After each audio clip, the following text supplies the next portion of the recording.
जय हिंद साथियों, आप सभी का अपने YouTube चैनल पर स्वागत है। पर्यायवाची शब्द से जुड़े हुए महत्वपूर्ण बिंदु। आपने पर्यायवाची याद किए होंगे शब्दों के कमल के, चंद्रमा, पृथ्वी, इंद्र, गणेश। इस तरह से कई पर्यायवाची शब्द आपने याद किए होंगे, कई शब्दों के पर्यायवाची शब्द आपने याद किए होंगे। वहाँ से तो प्रश्न बनते हैं, लेकिन कुछ प्रश्न पर्यायवाची से भी बन जाते हैं, जो कि आप कह सकते हैं कि भाषा से संबंधित होते हैं। यहाँ से भी प्रश्न देखने को मिले हैं। तो आइए यहाँ पर देखते हैं पर्यायवाची शब्द, पर्यायवाची से जुड़े हुए महत्वपूर्ण बिंदु। सबसे पहले पर्याय शब्द के बारे में।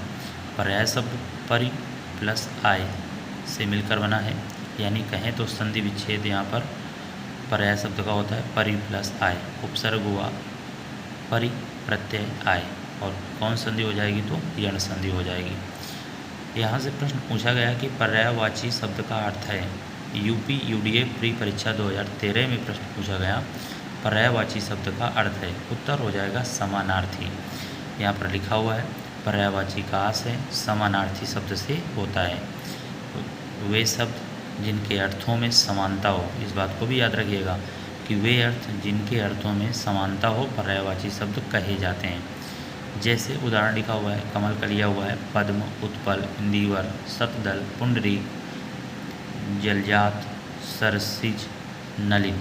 आपने पढ़ा होगा काहिर नलिनी तू कुमलानी, वहाँ से लिया गया नलिन।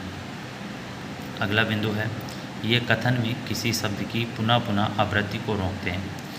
पर्यायवाची शब्दों में क्या होता है कि पुनः पुनः आवृत्ति को रोकते हैं। कौन? पर्यायवाची शब्द। जैसे आपको कोई भी एक वाक्य बोलना है कि अग्नि जल रही है, इस तरह से तो आपको बार बार अग्नि प्रयोग करना पड़ेगा। नहीं तो कहीं पर अगर उस वाक्य को कई बार अग्नि से यह नुकसान हुआ, अग्नि से जंगल जल गए, अग्नि से कपड़े जल गए, तो अग्नि की जगह पावक, दहन, किसानों, इस तरह से भी प्रयोग किया जा सकता है। तो इस तरह से ये लिखा हुआ बिंदु कि एक कथन में किसी शब्द की पुनः पुनः आवृत्ति को रोकते हैं, यानी पर्यायवाची शब्दों का प्रयोग किया जा सकता है। जैसे संज्ञा के पुनरावृत्ति को रोकने के लिए किसका प्रयोग किया जाता है? सर्वनाम का।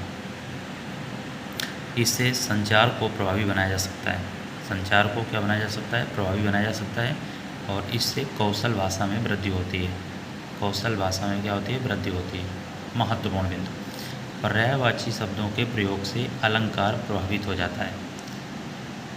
पर्यायवाची शब्दों के प्रयोग से अलंकार प्रभावित हो जाता है। अलंकार प्रभावित हो जाता है।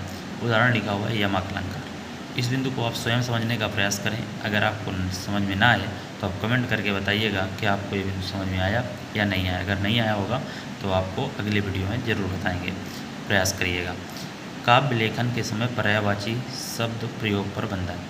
काव्य लेखन के समय पर्यायवाची शब्द प्रयोग पर बंधन, यानी अगर काव्य लेखन है तो वहाँ पर पर्यायवाची शब्दों का प्रयोग नहीं करेंगे, गद्य में पर्यायवाची शब्दों का प्रयोग करेंगे। इस बात को भी आप याद रखिएगा। एक महत्वपूर्ण बिंदु जो कि यूपी SSSC ट्यूबवेल ऑपरेटर 2019 में प्रश्न पूछा गया कि पर्यायवाची शब्द को क्या कहते हैं, तो उत्तर हो जाएगा समानार्थी। तो उसका अर्थ है, लेकिन पर्यायवाची शब्द को प्रतिशब्द भी कहते हैं। प्रतिशब्द, प्रतिशब्द नोट कर सकते हैं आप कि पर्यायवाची शब्द को प्रतिशब्द भी कहते हैं, या कहें कि पर्यायवाची का अन्य नाम प्रतिशब्द है। जय हिंद।